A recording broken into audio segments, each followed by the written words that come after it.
Au sommaire, l'affaire de la mort suspecte de l'ancien ministre des Finances et du Budget. La famille de Mohamedou Moustapha Ba se plie à la décision du procureur de reporter l'inhumation et veut laisser la justice faire son travail. Dans ce journal, vous entendrez également l'avis favorable d'un médecin légiste sur la décision du procureur de reporter donc ses obsèques. Dans l'actualité sociale, nous évoquerons la grève de 48 heures décrétée par le syndicat des travailleurs des établissements scolaires et universitaires à l'université Gaston Berger de Saint-Louis, mouvement largement suivi. Également, la grève des docteurs en spécialisation qui ont entamé aujourd'hui une grève illimitée. Ils exigent l'application des accords signés avec le gouvernement. À suivre nos rubriques habituelles, le journal international, le journal des sports et la revue de presse. À la mise en onde, Aliouba.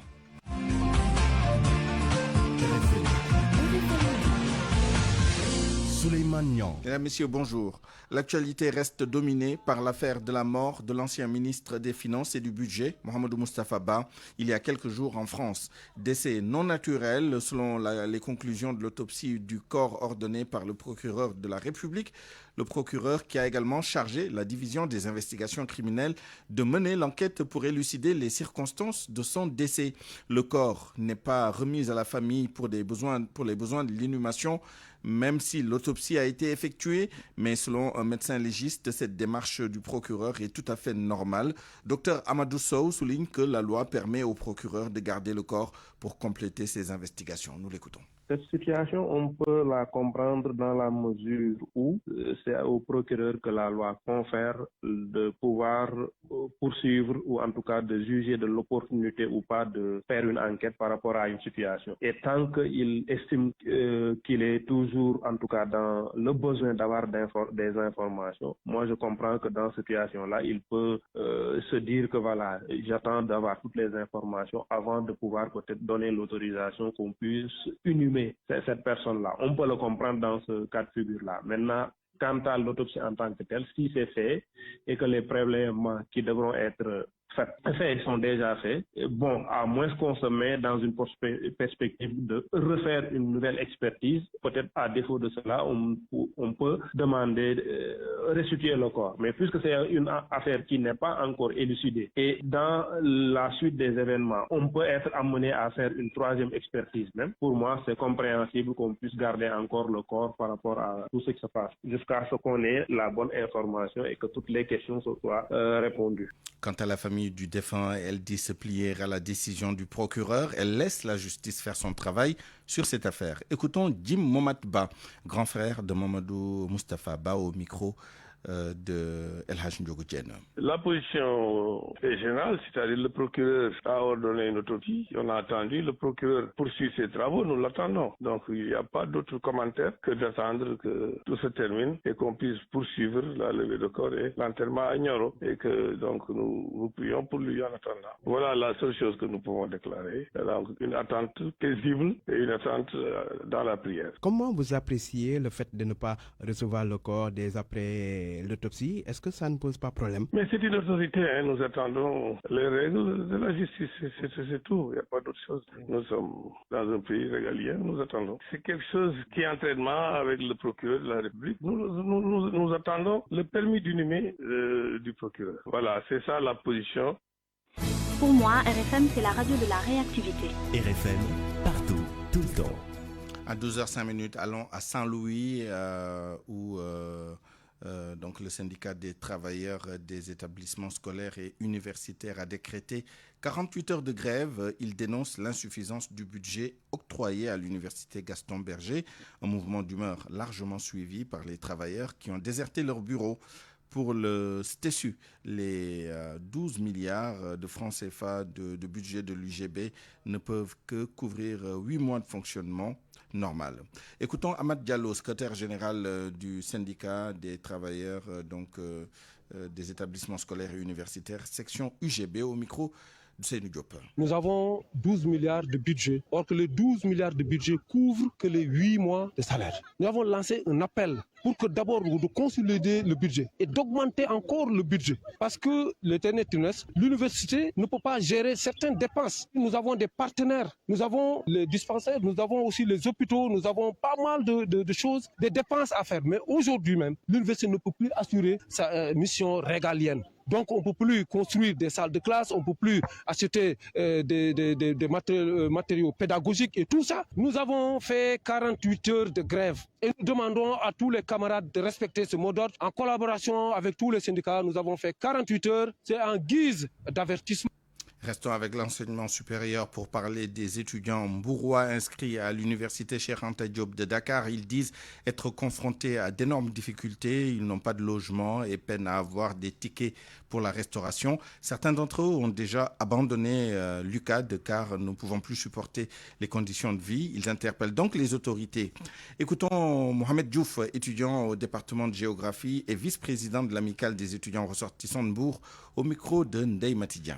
Malgré tous les efforts consentis par le bureau de l'amicale, seules deux autorités ont accepté de nous recevoir, à savoir le maire de Mbour, M. Cheikh Issa Sarr, mais aussi le professeur Cheikh Yérim aussi, qui nous a promis d'apporter son aide sur le plan financier. Mis à part ces deux autorités, nous sommes devant l'inaction et l'inertie concernant les autres autorités. On ne peut pas dire qu'au niveau de la commune de Mbour, il y a seulement deux autorités. C'est faux. Donc nous alertons les autorités mbouroises, surtout les autorités politiques qui sont pour le moment en train de battre campagne et leur dire que ce n'est pas que nous commandons, nous vous commandons pas, nous vous demandons notre droit à l'éducation, c'est droit à l'aide sociale. Parce que vous étiez des étudiants comme nous. Donc c'est inadmissible de voir des autorités mbouroises qui refusent de recevoir des étudiants mbourois qui sont là, qui commandent des tickets de resto, qui sont là, qui dorment dans les couloirs, qui ont des problèmes de logement, qui risquent de redoubler cette année-là. Parce que s'il y a des problèmes sociaux, ça va se répercuter sur le plan pédagogique. Donc nous vous appelons, nous vous alertons en tant qu'amicale. Nous avons vos numéros de téléphone, nous avons essayé de vous appeler tout, mais sans réaction. Donc c'est notre ultimatum. Nous avons assez pleuré comme ça. Nous vous demandons de venir soutenir vos frères, vos soeurs, vos nièces, vos fils et filles. La moindre des choses dans une ville, c'est de s'occuper de l'avenir. Et nous aurons des plans d'action aussi à Mbour, mais aussi au niveau de l'université Cheikh Anta Diop de Dakar, pour montrer au monde entier que les étudiants mbourois sont dans des difficultés et qu'ils ont besoin d'aide aussi. Et l'on reparle de l'accord de pêche entre le Sénégal et l'Union européenne à quelques jours de l'achèvement du protocole d'application du dit accord. Ce sera le 17 novembre prochain. Après l'annonce par la ministre de la Pêche du Sénégal d'une importante communication dans les prochains jours, c'est au tour de l'ambassadeur de l'Union européenne au Sénégal d'informer qu'il s'adressera à la presse. Ce sera demain, mardi. Nous reviendrons plus largement sur cette information dans nos prochaines éditions. Venons-en maintenant aux impactés de l'autoroute Tivaouane-Saint-Louis qui sont très remontés contre l'État du Sénégal. Ils s'opposent au démarrage des travaux du projet. Plus de 250 familles dans le département de Saint-Louis réclament leur indemnisation, sans quoi elles ne vont pas quitter les lieux. Ousseynou Diop. Les impactés de l'autoroute à péage de Tivaouane-Saint-Louis sont montés au créneau pour dénoncer l'attitude de l'État du Sénégal qui a privé plus de 250 personnes de toit. Ousmane Yaye est le coordonnateur des impactés de l'autoroute à péage de Tivaouane-Saint-Louis. Il faut qu'on nous paye nos terrains parce que nous ne sommes pas des mendiants. Ces terrains, comme je l'ai tantôt dit tout à l'heure, ce sont des terrains à usage d'habitation. Ces pères et mères de famille impactés de l'autoroute à péage comptent parmi eux beaucoup de veuves, des personnes qui risquent de rencontrer beaucoup de problèmes dans l'avenir. Ce sont des pères et des mères de famille et même des veuves avec leurs enfants qui risquent de ne pas pouvoir occuper un espace pour une habitation décente. Les impactés de l'autoroute à péage ont lancé un dernier ultimatum à l'État du Sénégal. Ils refusent de quitter les lieux et menacent même de bloquer le démarrage des travaux. Nous n'accepterons pas que les travaux démarrent sans qu'on puisse nous payer nos terrains. Aucun travaux ne va démarrer sur ce tronçon. Beaucoup de familles risquent de quitter leur maison après l'annonce des travaux de l'autoroute à péage. Plus de 250 familles sont impactées dans le département de Saint-Louis. Ousseynou Diop, Saint-Louis, RFM. Autre litige foncier, cette fois-ci à Djahaï, dans le département de Keur Massar. Le collectif Ars Nudekouaï des Parcelles Assainies de Keur Massar, Rufisque 1, se réjouit de la position du nouveau directeur de la SNHLM qui a dénoncé l'occupation illégale des terrains d'autrui à Djahaï. Ces acquéreurs de cette société disent avoir adressé plusieurs courriers au Premier ministre Ousmane Sonko, mais sans réponse jusque-là. Ils demandent donc aux autorités de régler ce problème. Mamadou Ndiaye est le coordonnateur. Il est au micro micro d'Aminata Ba.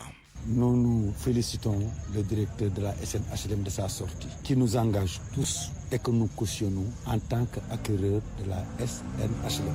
Puisque tout ce qu'il a dit est de la vérité. Si c'est le 1451R qui est un titre foncier parmi 21 titres, dont 4 TNI, donc il y a 17 titres fonciers qui ne sont pas tous extraits du 1451R. Si c'est le 1451, c'est mentionné les héritiers, ils sont listés. Mais avec cette charge-là, ils sont allés en justice avec qui que ce soit, il y a toujours l'expropriation qui est là-dessus. Mais s'ils ont des problèmes avec l'État ou avec la SNHLM ou avec le SAIM Indépendance, qu'ils aillent régler ça avec eux.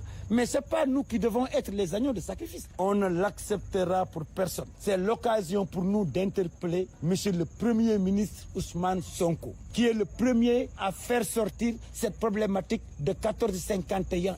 Et présentement, plusieurs courriers lui ont été adressés par notre collectif. Sans suite, nous avons écrit au président de la République. Donc, eux deux, ils sont tenus de régler quelle que soit cette problématique. Parce que ce problème d'héritier, c'est entre eux et l'État du Sénégal. La SNHLM est une institution de l'État du Sénégal. Eux, ils sont nommés pour régler les problèmes des Sénégalais. Ça existe toujours. Pour tous les titres, même les TNI sont illégalement occupés. RFM, fréquente modulation 94.0, la radio en puissance. RFM midi.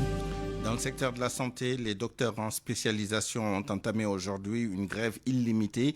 Ils exigent l'application des accords signés avec le gouvernement. Ces accords portent entre autres sur leur statut ainsi que sur leur prise en charge. Écoutons Babacar Fall, le secrétaire général du COMES, le collectif des médecins, pharmaciens et chirurgiens dentistes du Sénégal.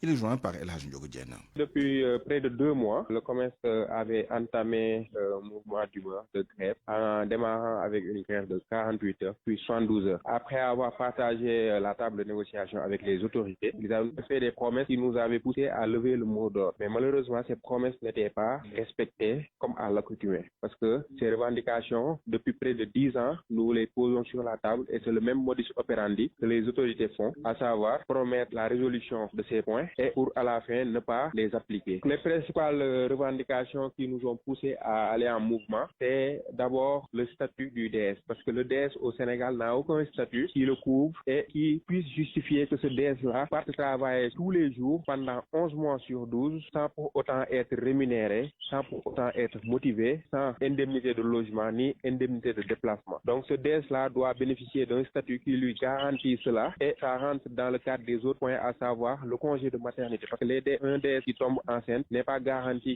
qu'elle aura un congé de maternité qui lui permettra de faire sa maternité correctement sans risque. Parce qu'actuellement, il y a des DS qui font des avortements et il y a d'autres DS qui font des complications durant la grossesse dues à la charge de travail qu'on leur impose et en leur refusant le congé de maternité. Il y a le problème de la prise en charge. On ne peut pas imaginer dans un pays normal et normé que des docteurs en spécialisation qui passent la moitié de leur temps dans les hôpitaux, quand ils tombent malades, ne puissent bénéficier de prise en charge effective.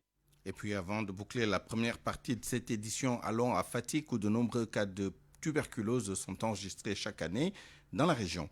Et beaucoup de malades atteints par cette affection ne respectent pas les traitements requis. La région médicale, en partenariat avec Plan International, mène la sensibilisation. Une journée de mobilisation s'est tenue à Niodior, dans les îles du Saloum. Reportage Aminata Goudjabi. La tuberculose continue à sévir dans la région de Fatick. Des centaines de cas ont été recensés en 2023 et une dizaine au premier semestre de 2024. Mais selon la direction régionale de la santé, le district sanitaire de Foundiougne est le plus touché.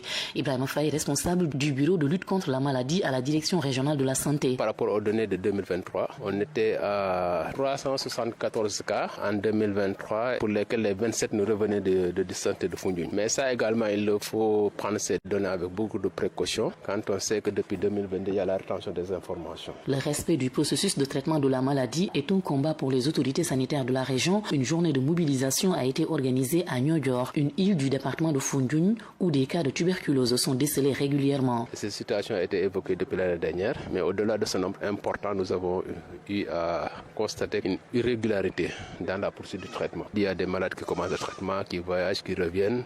D'autres, quand ils sentent une amélioration, arrêtent carrément le traitement. Les écoles sont aussi prises en compte dans ces campagnes de sensibilisation contre la tuberculose. Babacar Faris Agne, coordonnateur de l'inspection médicale des écoles. Nous, éducation, nous avons un rôle à y jouer, c'est-à-dire un rôle d'alerte, mais un rôle de prévention. Et c'est Plan International qui finance les activités de sensibilisation contre la tuberculose. Une convention est signée entre la Direction régionale de la santé et Plan International. Nous avons aussi signé des conventions avec des organisations communautaires de base qui travaillent en les finançant pour la réalisation de visites à domicile, la réalisation de causeries, le suivi, la recherche et la relance des irréguliers au traitement. Le même partenariat est signé avec les 79 districts sanitaires du Sénégal. Aminato Goudiabi, Fatick RFM. L'actualité internationale.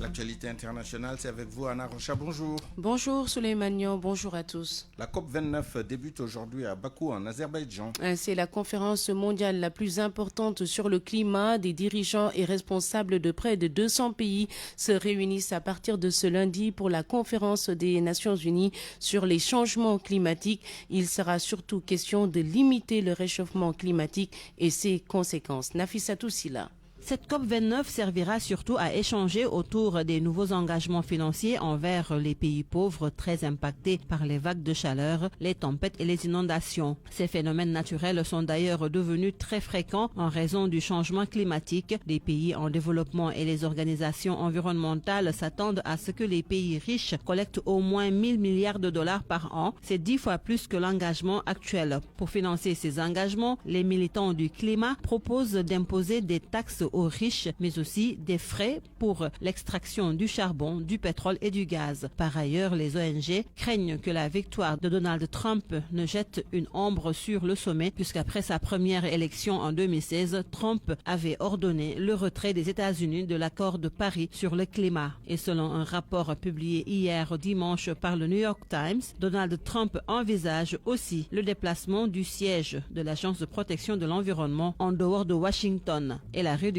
de la bille des réserves naturelles pour ouvrir la voie à suivre pour l'exploitation pétrolière et l'extraction du charbon. La priorité des priorités pour l'Afrique, c'est la finance. C'est ce qu'avait déclaré il y a tout juste une semaine le ministre de l'Environnement et de la Transition écologique du Sénégal, le docteur Daouda Ngom. On l'écoute.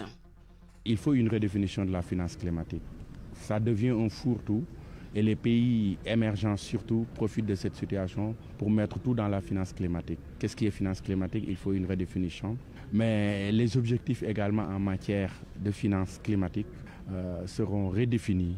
Et les procédures d'accès à ces fonds également. Parce qu'il y a beaucoup de fonds, mais on s'est rendu compte que l'Afrique n'engrange pas beaucoup de ressources dans ces fonds. C'est plus les pays émergents qui bénéficient de ces ressources parce que les procédures aussi sont très longues et souvent très difficiles pour les pays les moins avancés.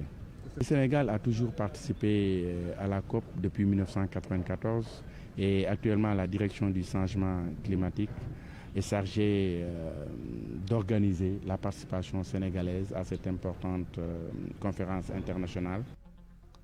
À l'instant, le professeur Daouda Ngom, ministre de l'Environnement et de la Transition écologique du Sénégal, il présidait la semaine dernière un atelier d'échange pour préparer la délégation sénégalaise à cette COP29 qui prend fin le 22 novembre prochain. Allons au Burkina Faso où une enquête a été ouverte après la diffusion d'une vidéo de mutilation. Une annonce de l'état-major hier dimanche dans un communiqué. Les services compétents ont été saisis pour déterminer l'authenticité et l'origine de cette vidéo, mais aussi les identités des personnes concernées pour qu'elles répondent de leurs actes si les faits sont avérés. Sur la vidéo diffusée sur les réseaux sociaux, rien pour le moment ne permet d'identifier le lieu, la date et les acteurs dont certains portent des tenues militaires. L'armée burkinabé et les volontaires pour la défense de la patrie sont régulièrement accusés d'exécutions extrajudiciaires, comme ce fut le cas en juillet dernier. Et puis, on termine avec les inondations en Espagne.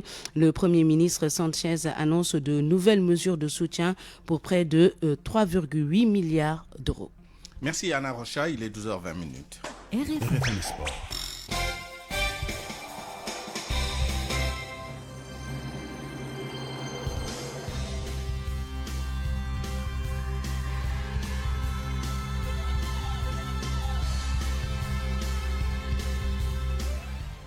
À présent, le journal des sports. Sodatiam, bonjour. Bonjour, Souleymane Niang. Football pour commencer, éliminatoire CAN Maroc 2025. Les Lions démarrent le regroupement ce lundi.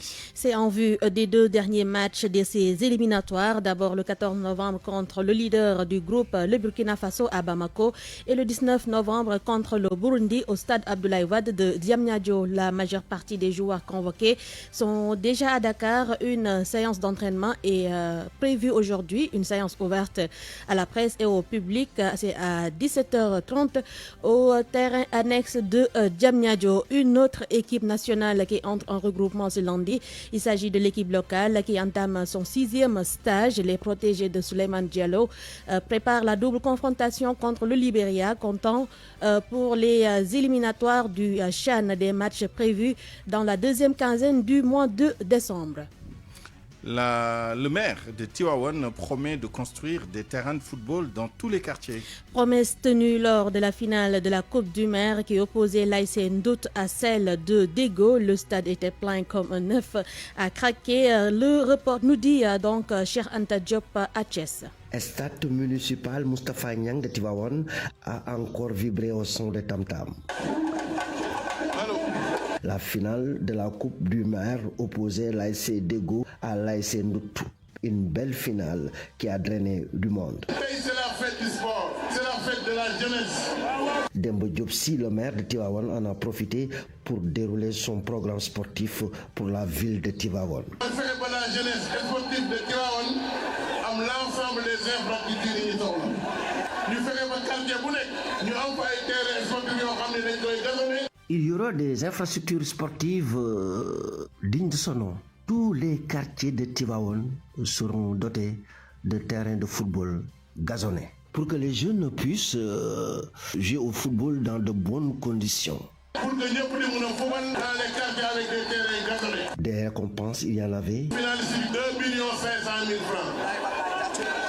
Équipe bi ci topp 1 500 000. Troisième 1 million. Quatrième 500 000. 90 minutes de jeu, un but partout. Les supporters sont restés sur leur faim. La série de tirs au but a départagé les deux équipes. Ndoutou a finalement battu Dego par 4-2. RFM Thiès, Cheikh Anta Diop. Souleymane, à présent, les champions d'Afrique de beach soccer et les champions du tournoi UFOA U17 sont à l'honneur. Un sargal est organisé à leur honneur par la Fédération sénégalaise de football. Nous y reviendrons dans nos prochaines éditions. Un autre sportif qui mérite les honneurs, Omar Kane dit Regreg, champion du monde des poids lourds MMA. Il a écrit une nouvelle page d'histoire en remportant une victoire historique contre le Russe Anatoly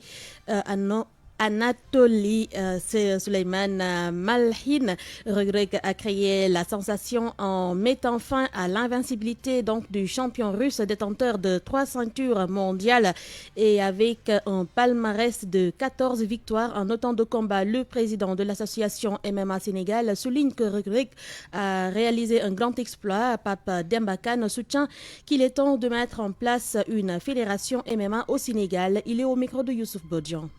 Cette victoire représente bien plus qu'un simple combat gagné. Elle symbolise un peu le triomphe du travail acharné, de la persévérance et du talent africain et plus particulièrement du talent sénégalais sur la scène internationale.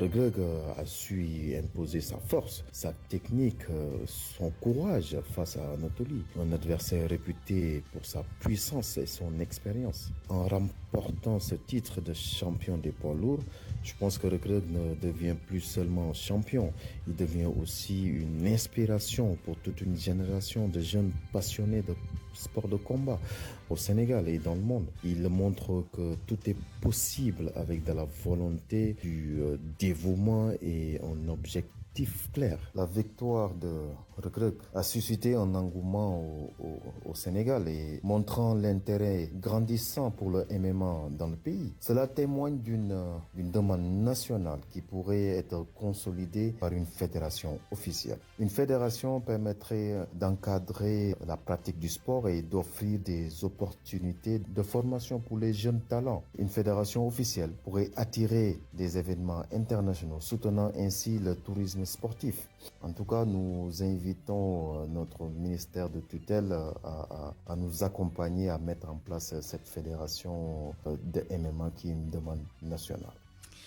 Souleymane, nous terminons donc avec la boxe à la découverte d'Awa Cheikh Mbaye, première femme sénégalaise dans l'histoire de la boxe à décrocher une médaille d'argent. C'était lors des derniers championnats d'Afrique au Congo. Celle qui pratique la boxe depuis seulement 5 ans, nourrie de grandes ambitions.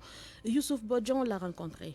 Une cicatrice fraîche au visage, preuve que la bataille de Kinshasa a été rude. Awa Cheikh Mbaye est passée de peu à côté de l'or, mais sa médaille d'argent est historique. Un immense plaisir d'être vice-championne, malgré que je voulais être championne, mais pour faire la boxe anglaise, ça nécessite beaucoup de rigueur et d'intensité. C'est la raison pour laquelle j'ai perdu le combat, parce que la Marocaine, elle était beaucoup plus intense. Et bon, je dirais elle s'est mieux préparée que moi, parce que moi, je n'ai eu que 15 jours d'entraînement. Il faut améliorer la préparation, comme ça, on aura beaucoup plus de médailles.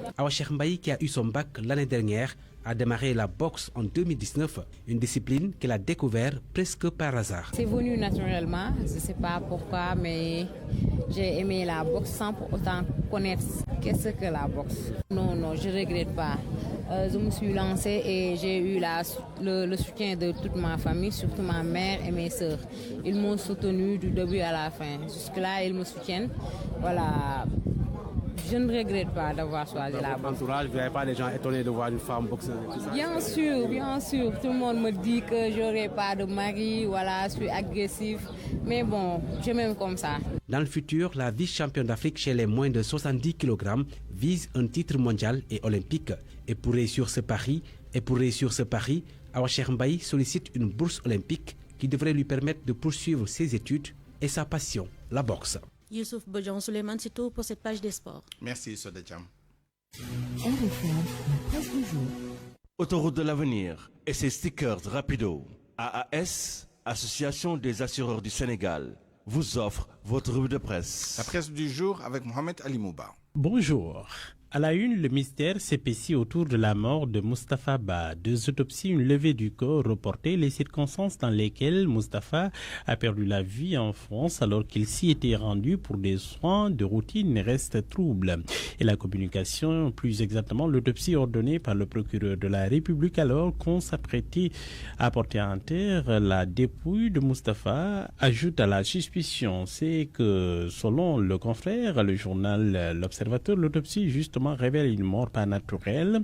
Selon le parquet, polémique autour de 2 signatures différentes du procureur. Une perquisition ordonnée. Sud Quotidien constate que Dame Justice entre en scène. Rewmi Quotidien relève que le procureur a activé la division des investigations criminelles après l'autopsie. La famille du défunt révulsé réclame la dépouille pour l'inhumation.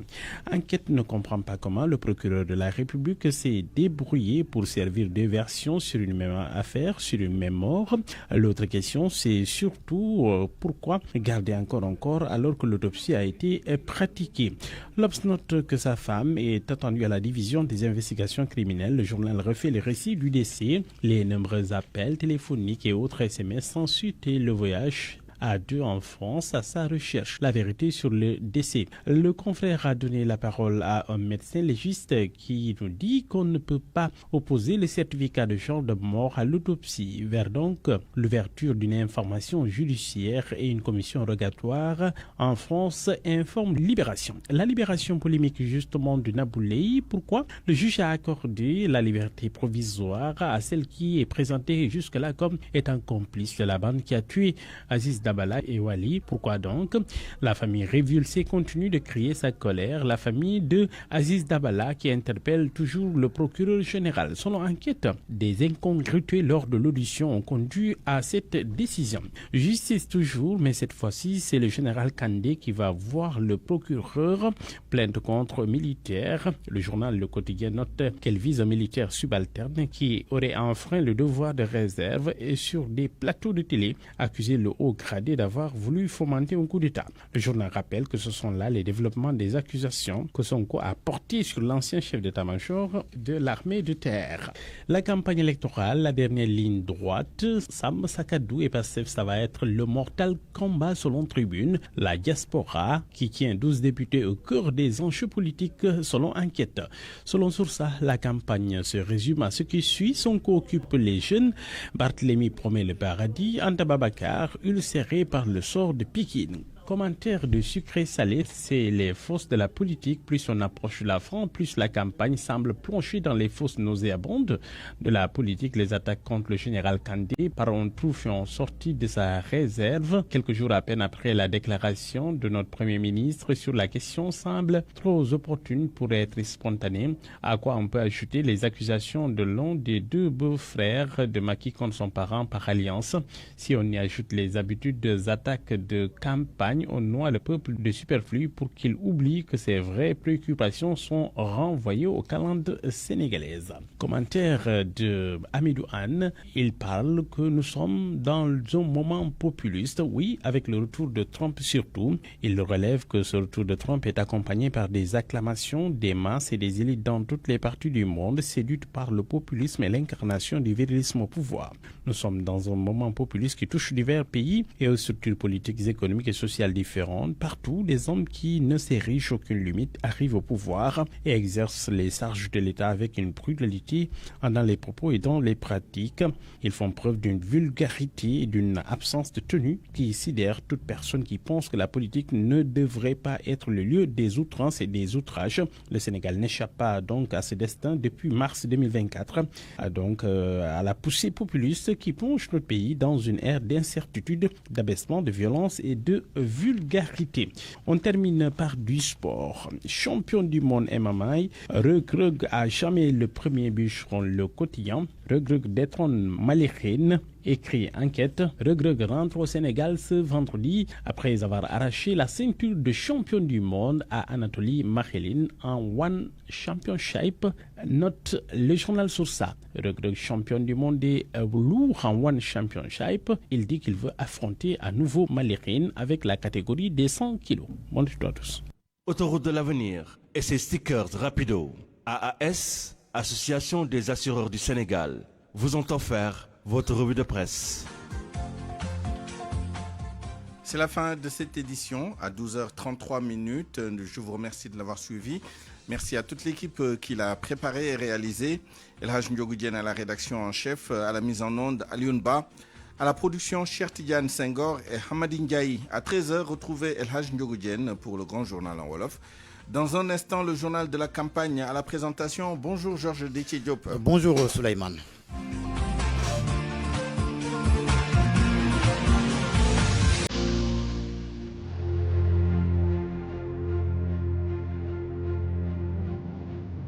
Législative anticipée du 17 novembre. RFM au cœur de l'événement. À suivre dans RFM Matin, Matin Campagne, Parle-moi, Allô député. Après le journal en Wolof de 8h, à suivre Pencum Ndaw Rewmi. Après les éditions de 12h et de 13h, le journal de la campagne, première partie, avec des rubriques comme Agenda, le direct du jour, Diaspora, le portrait ou encore la VAR. Géoubi de 16h45 à 18h avec Makumba Bey. La chronique du docteur Mohamed Ali Bouba dans le journal de 18h. Meeting de 19h à 21h avec Awambaï et Cheikh Tidiane Diagne. Et après les éditions de 21h et 22h, le journal de la campagne, deuxième partie, avec des rubriques comme Écho de campagne, Éclairage, Web campagne ou encore Carte électorale. Législative 2024, c'est sur RFM et nulle part ailleurs.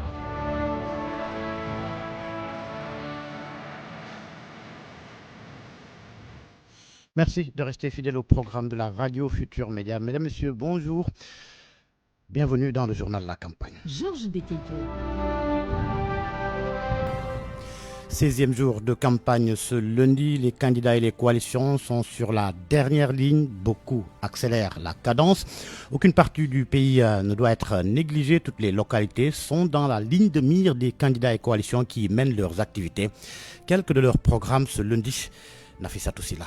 Plus que quelques jours avant la clôture de cette campagne électorale en vue des législatives anticipées, et nombreux sont les coalitions et autres partis qui retournent sur Dakar pour coopter davantage d'électeurs. C'est le cas de Sénégal Kessé, de Thierno Alassane Sall, aujourd'hui à Dakar pour faire face aux habitants de Kermousse, Bayar, Bargny et ceux de Rufisque. Amadouli Akile de la coalition Waref est lui aussi rentré à Dakar depuis hier.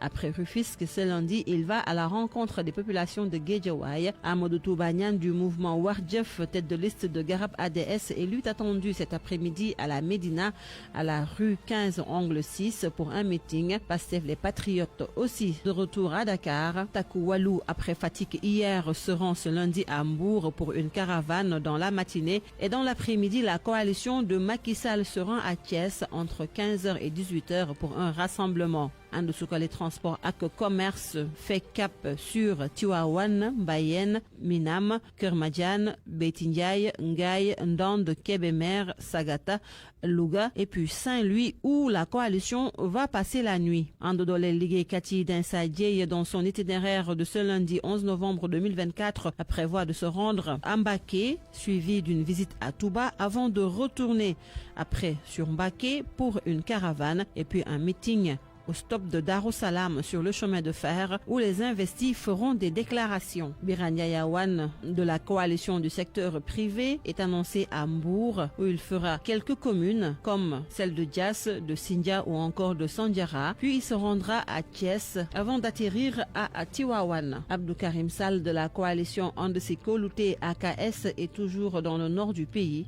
pour faire des visites de proximité, entre autres à Taredji et Podor. L'actualité de la campagne est dominée par la forte mobilisation de Pastef à Mbaké, alors que Amadou Ba, tête de liste nationale de Diam ak Ndiring, était dans le Fouta où il n'a pas raté les transhumants. Dans la banlieue dakaroise, Barthélémy Diaz et Sam Sakadou ont fait les yeux doux aux jeunes par un chapelet de promesses. Actu campagne aujourd'hui avec Koumba Sandian Faye.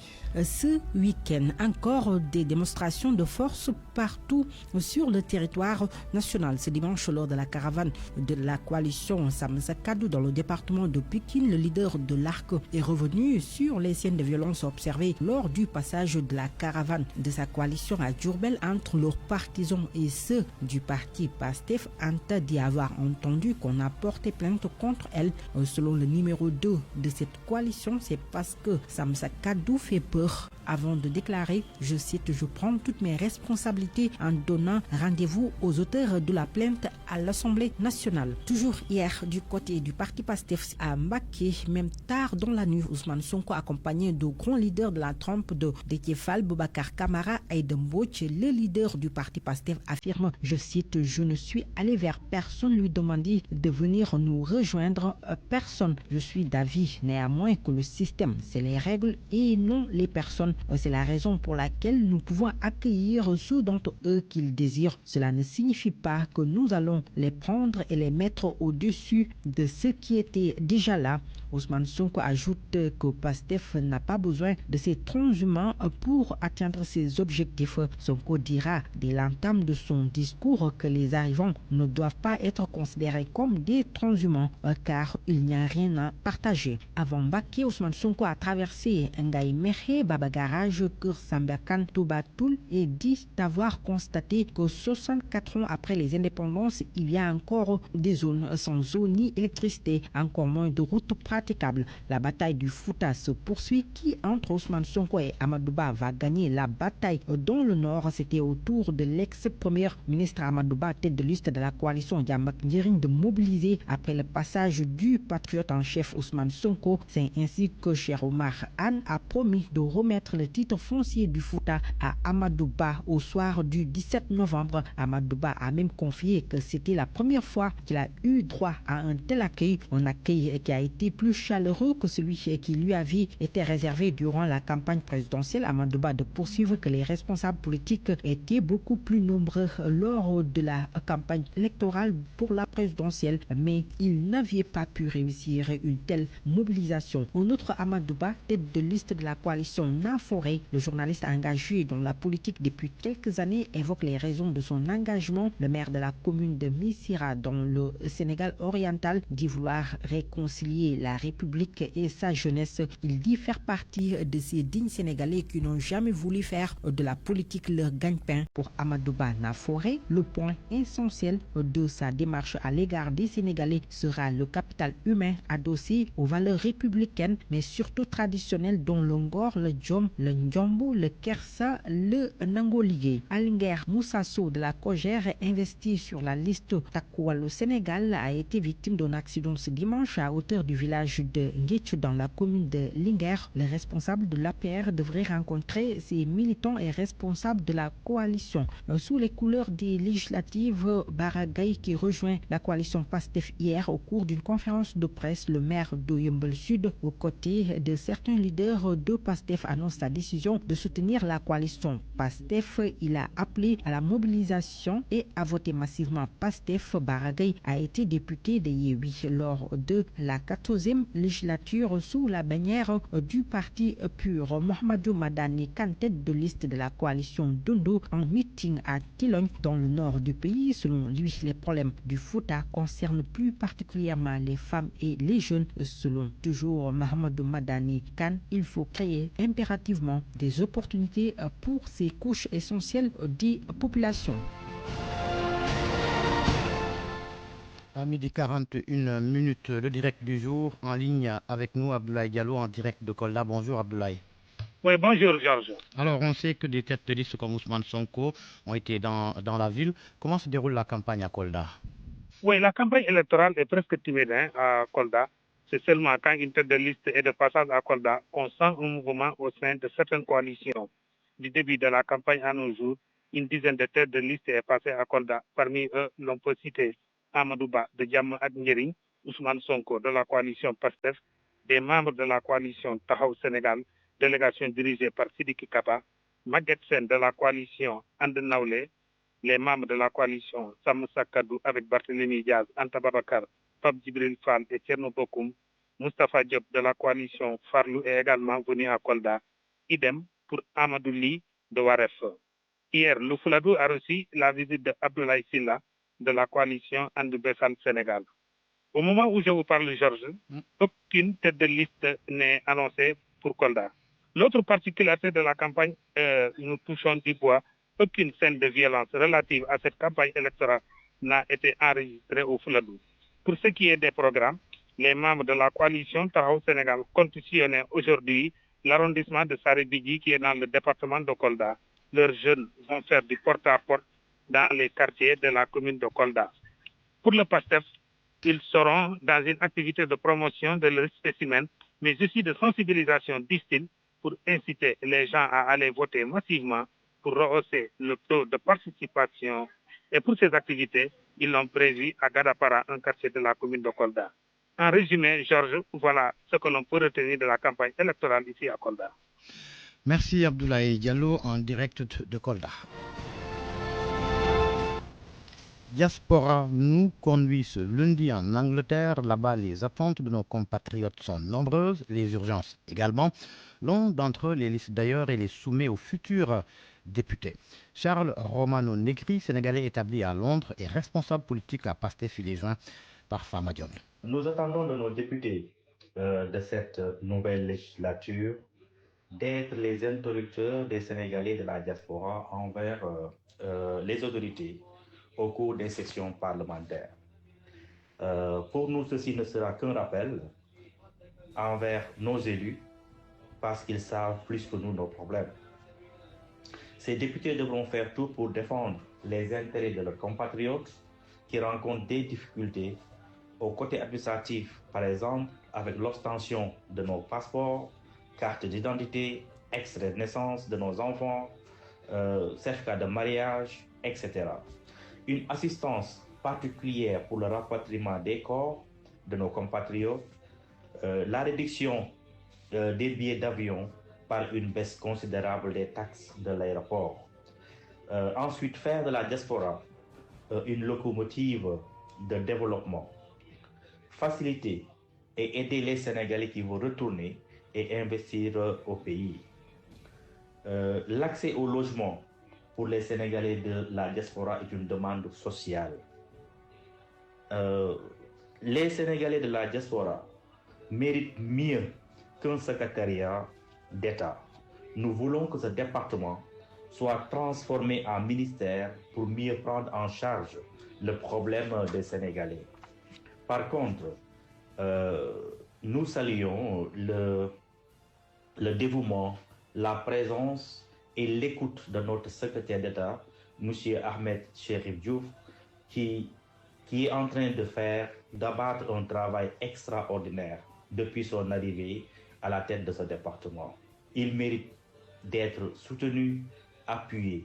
Il est en train de faire un excellent travail. Le portrait du jour à présent, portrait qui met en lumière l'ancien ministre et maire de Louga, tête de liste nationale de la coalition Farlou. Moustapha Diop se veut être la voix des populations nécessiteuses à travers une série de propositions de loi. Le portrait de Moustapha Diop, Nafissatou Ndiaye. li ma gis seen man nag du ma jaay sama bopp ndax bët gënul waaye xam na lu bopp attan man jàpp naa ne danaa jël paie incha allahu rabbi. Cet optimisme repose en grande partie sur la stratégie qu'il dit avoir mise en place depuis le début de la campagne électorale pour convaincre les électeurs. Si on nan les 46 départements du Sénégal te ñu ñibbi si Louga kon def nañ le tour du Sénégal en moins de 12 jours. L'un des dignitaires de l'ex-régime dit avoir opté d'aller sous la bannière de sa propre liste pour une raison bien simple. Tout ce qui m'intéresse, c'est le développement du Sénégal. C'est pourquoi je suis parti avec ma propre bannière, pour avoir une majorité à l'Assemblée nationale, afin de résoudre les difficultés auxquelles sont confrontées les populations, telles que les problèmes d'accès à l'eau, aux soins de santé, les problèmes liés aussi à l'agriculture et au chômage des jeunes.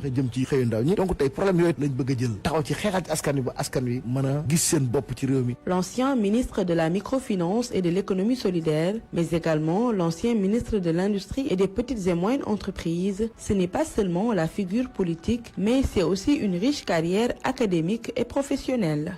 J'ai étudié au collège Massamba Siga Diouf de Louga, puis au lycée Malik Sall de Louga. Après avoir obtenu mon baccalauréat en S2, j'ai poursuivi mes études supérieures à l'UCAD, puis à l'université de Besançon en France. Je suis rentré en 2009, puis j'ai démarré ma carrière professionnelle à la Caisse de dépôt et de consignation en tant qu'analyste financier jusqu'en 2011. Après, je fus nommé administrateur général du Fonds national de promotion de l'entrepreneuriat féminin jusqu'à 2014, année où je fus élu maire de Louga. Maire de Louga depuis 2014, Moustapha Diop est un homme très investi dans les œuvres sociales. C'est un esprit de solidarité qui lui vaut d'ailleurs le surnom de Khalé Khalis. J'ai toujours été un homme social car je prône l'entraide. Nous sommes des musulmans, alors nous devons avoir cet esprit de partage. La liste que dirige Moustapha Diop a fait sensation pour avoir investi l'une des attractions de la campagne électorale, en l'occurrence le maire de Mabo qui a reçu un projectile en plein visage lors d'un meeting. Mais pour la tête de liste nationale de la coalition Farlou, Aliou Cissé, plus connu sous le nom d'Alioune Tyson, incarne le symbole de l'humour. Aliou, il est naturel. Mais non, il est bien. En moins de 5 jours de la fin de la campagne électorale, la tête de liste nationale de la coalition Farlou compte se déployer davantage pour ratisser large afin de gagner l'élection le 17 novembre prochain. Nafissatou Ndiaye, Louga, Radio Futur Média. Avis d'experts sur la question de l'enfance, est-ce qu'elle est prise en compte par les candidats et coalitions? Nous avons posé la question au président du réseau des journalistes et animateurs pour la protection de l'enfant. Au début de la campagne électorale, le REJAP avait sorti un communiqué dans lequel il invitait les futurs parlementaires à faire des droits et du bien-être des enfants une priorité centrale de leur agenda. Le président du REJAP, Mamadou Diouf. Depuis maintenant 2 semaines, le Sénégal vibre au rythme de la campagne pour les élections législatives anticipées du 17 novembre prochain. Et depuis le début de cette campagne électorale, on constate, nous sommes désolés, que la question de l'enfance n'a pas été soulevée comme les préoccupations des acteurs de l'un de nos politiques sénégalais. Nous tenons à rappeler le rôle essentiel des députés, élus au suffrage universel, direct par un peuple souverain, qu'ils ont le devoir de représenter et de défendre leurs intérêts. Et parmi ce peuple, les enfants, qui sont l'avenir de demain. Cette tranche d'âge mérite d'avoir une attention particulière et une protection renforcée face aux dangers et abus de leurs droits fondamentaux. Le REGEP, bien sûr, se réjouit des efforts consentis par le régime précédent et salue la dynamique du pouvoir en place dans la consolidation des dispositifs existants en matière de protection des enfants, la lutte contre la pauvreté infantile et bien des initiatives pour améliorer les conditions de vie de nombreux enfants et de leurs familles. Cependant, malgré ces projets, de nombreux défis demeurent. Les inégalités persistent et un trop grand nombre d'enfants continuent de vivre dans des conditions précaires. Le REGEP ne peut qu'inviter les futurs députés de la 15e législature à faire des droits et du bien-être des enfants une priorité centrale de leurs agendas. Malgré tout, malgré ces 3 semaines de campagne, ces 2 semaines de campagne, la question de l'enfant demeure le parent pauvre, en tout cas des programmes que l'on a déroulés jusqu'ici dans les différents états-majors politiques. Nous restons convaincus qu'un engagement politique fort en faveur des enfants est crucial pour bâtir un Sénégal juste et prospère ensemble. Dernière note de ce journal de la campagne, la VAR. Aujourd'hui, elle rattrape Mamadou Diop Decroix, leader de And Diouf, roule pour Sonko et Pastef. Vous allez le voir, c'est un retournement de veste. Mohamed Alimba, le rouleau compresseur de la VAR. Désormais, Diop Decroix à fond dans la caisse des résonances Pastef. Victoire novembre.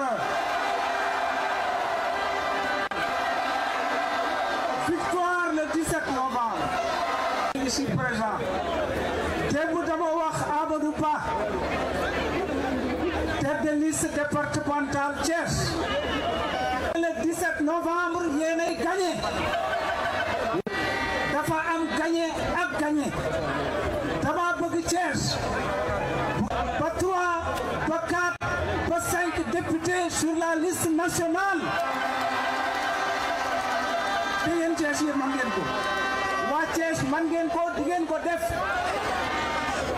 Malick Gakou élection bu am candidat yi dañuy wax rupture te rupture boobu ba léegi amagut. Ma jàpp ne assemblée bii di ñëw ak liste Pastef dirigé par le président Ousmane Sonko, assemblée bii di ñëw dina def rupture ci Sénégal.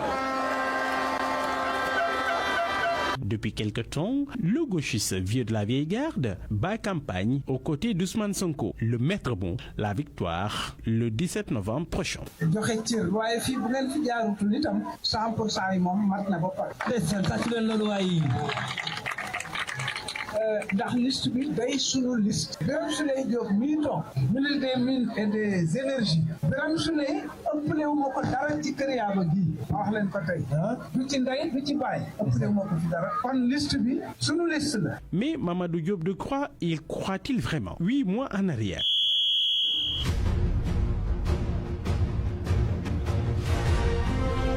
Mais attends, j'ai un point de vue. Les autres, ils ont des points de vue. Mais ku def sama ku wax lu wute ak li ma wax samay militant war laa saaga war laa attaqué la. Ah non, ça c'est pas possible. Mamadou Diop Decroix avait même assimilé Pastef à la peste pour le Sénégal. Non, tout le monde perdra. Et ce sont les ennemis du peuple sénégalais qui vont gagner. Je crois qu'on a tous compris et on poursuivra ce combat pour mu bañ a yem rek ci wax loolu c'est bien Sénégal.